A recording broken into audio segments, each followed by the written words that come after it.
goes in strike now. Light appearing. The 6 runners stand set. They're off and they're racing. Henchard won the start clearly, pushing through though Grand Reserve, and Fine Touch is going to stride forward whilst Pike is going to sit B. Bardot behind them. So over on the inside is Strike Now, settling at the completion of 200, and snag back to last is Memory Parade. And so in this order they make their way up onto the first turn, going out by Northerly Lodge, and Henchard held the front.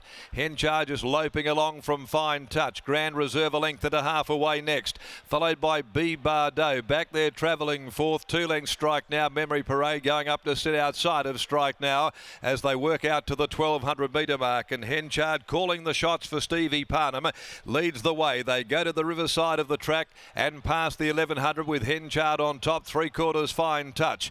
2 lengths away running third, Grand Reserve, followed then by the favourite B. Bardot with that characteristic swishing of the tail in running. Over on the inside is Strike Now, and once again back last of all is Memory Parade. At the 800 mark, Henchard by a length and a half still, Fine Touch. Then 2 lengths Grand Reserve. Pike is just starting to niggle along the mare. B. Bardot from Strike Now. And back there last of all, and also being urged, is Braden Garth on Memory Parade as they really start to zip along and go to the 500 mark. Henchard had them all off the steel as they come to the home corner, trying to take a bit of sting out of their tail. It's Henchard a length and a half to Fine Touch, 2 Grand Reserve, B. Bardot. Around the outside, Memory Parade, but Henchard balances up at the 250, a length and a half to Fine Touch. Grand Reserve into the clear. B. Bardot not at the moment in the contest, although starting to finish on as Fine Touch grabs the lead from Henchard. Grand Reserve, B. Bardot, but Fine Touch hits the lead close to home, and Fine Touch has won it.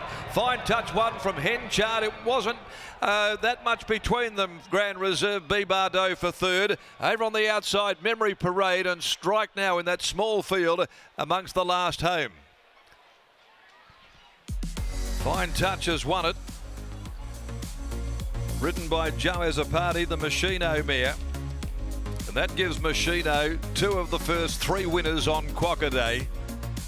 Fine Touch in the Fiore family colours salutes for trainer Ross Price and wins her 6th race in 25. And at the end of the betting, she was probably the most popular, 7 into $5, beating Henchard, who gave a bold account. Grand Reserve, number 7, has just got third. B. Bardot was under a fair deal of pressure and a fair way from home. Always just being niggled at by Pike. They've run home in 34.97. On the face of it, she may have just been a little on the flat side. B. Bardot going out to the 1800. Memory Parade just couldn't quite impact on the finish of the race, but Fine Touch goes back to back out of Modern Touch, and the siring double in the first 3 for the outstanding Machino, trained by Ross Price. Joe Azzopardi in the saddle. Second placing goes the way of number 2, Henchard. Gave a bold account by Blackfriars, trained by Corrine Maynard, ridden by Steve Parnham. In 51.06 they ran the 1800. And Henchard for Frank Maynard, Mrs. Eld Vrolick, Jay McBain, Brad Willison, Ms. Kay Lister and David Reed, whilst third place went the way of number 7 Grand Reserve, also by Machino. Out of Champagne Bubbles for trainer Danny Morton, ridden by Tyler Schiller. 3/4 and a half a length were the margins to the third.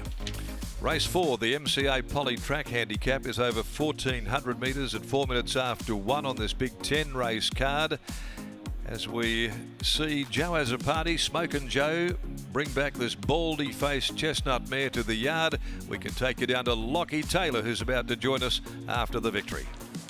Thanks, Darren. Back-to-back wins for Fine Touch, the 5-year-old mare. Gee, she's tough, if nothing else. And Ross Price is doing a wonderful job with her this preparation as he joins me now. Ross, congratulations on the win. Fine Touch, back-to-back wins. And in a very similar sense to last start, she was just the toughest horse for the longest. Yeah, well, probably, like Frank was just saying, he said just older and having the runs under her belt, she was just a bit tougher and a bit stronger than some of these on the day. So, no, she's, it was always our plan to be forward and probably sitting outside the leader if she didn't lead. So, no, it was really good. They look to only go steady in the first 400 to 500 metres of the race, but I'm sure your confidence increased when the speed really went on at the 800 metre mark. Yeah, well, she was probably going to start and move along from there anyway. So, when the other horse sort of took off, she had to sort of get moving there, and it made it very hard for the others to chase and make up that extra ground because they'd dropped off 3 or 4 lengths at that stage. Where to next for her? Do you look to stretch her out in trip a little bit further, or will you more so be guided by Joey, who knows her really well?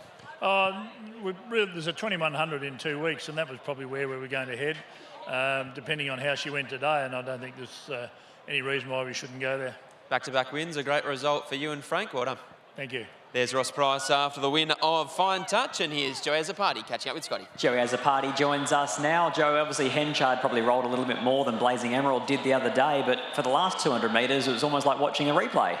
Yeah, exactly. I thought the tempo was pretty strong. I was able to actually get in behind the leader for a little bit and just try to switch her off, but the good tempo suits her because she's really tough and she runs a strong 18. No doubt that'll put her in good stead for a couple of weeks' time when she steps to 2100. Yeah, for sure. I think she's ready to go to 21. 18 seems to be her ideal distance at the moment, but the way she's going, I don't see why she's going to stretch out. Beautiful ride, well done. Thanks, Scotty. Cheers. There's Joey Azzopardi combining with a Ross Price and Fine Touch. Dominant on-speed win, toughing it out once again to take out race 3 here at Ascot.